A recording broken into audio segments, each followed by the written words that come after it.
মুর্শিদাবাদে আমাদের একটা ডিস্ট্রিক্ট ট্যুর ছিল 12 জন ফরেনারের।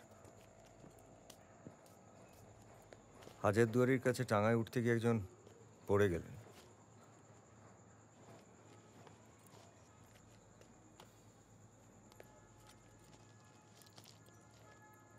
আমাকে বলো না উজান। প্লিজ দীপা, বয়স্ক লোক, হিপ বোন ফ্র্যাকচার। আমাকে সঙ্গে সঙ্গে ওকে হাসপাতালে নিয়ে যেতে হলো। তারপরে আমার মাথা থেকে সব বেরিয়ে গেছিল।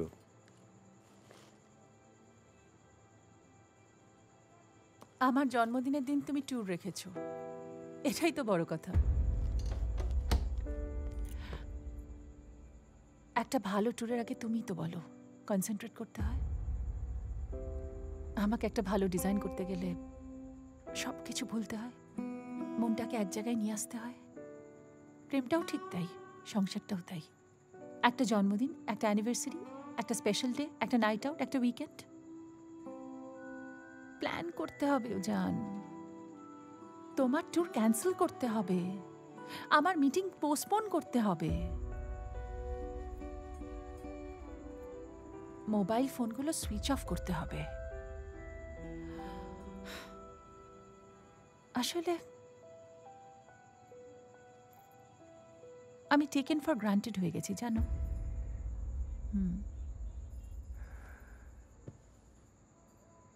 একটা কথা বলো তো, তুমি জানতে না আমার জীবন, আমার কাজের অনিশ্চয়তা।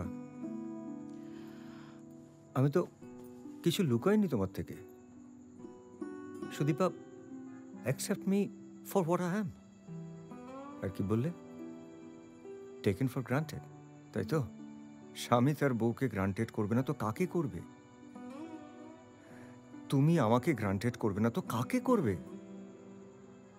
আমার বাবা সকালে বেরিয়ে যেতেন, রাতে ফিরতেন। জানতেও চাননি যে আমরা কিভাবে বড় হয়েছি। খোঁজও নেননি মা কি করছেন সারাদিন। কই কোনোদিনও তো মার মুখে আমি এই ধরনের কথা শুনিনি। আমার কাছে জীবন মানে এক্ষুনি, নাও আর নেভার। আজকে জন্মদিনটা কোনোদিন ফিরে আসবে না, আজকের সন্ধ্যেটা, আজকের রাতটা ফিরে আসবে না। আমি তোমার মার মতো, আমার মার মতো ব্রুড করে তোড়পে তোড়পে মরতে পারবো না। Accept me for what I am, Ujan.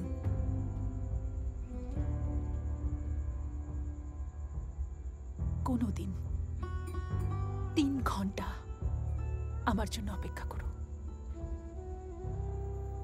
Mobile স্ক্রিনের দিকে তাকিয়ে চোখের জল ফেলো, then I will accept you.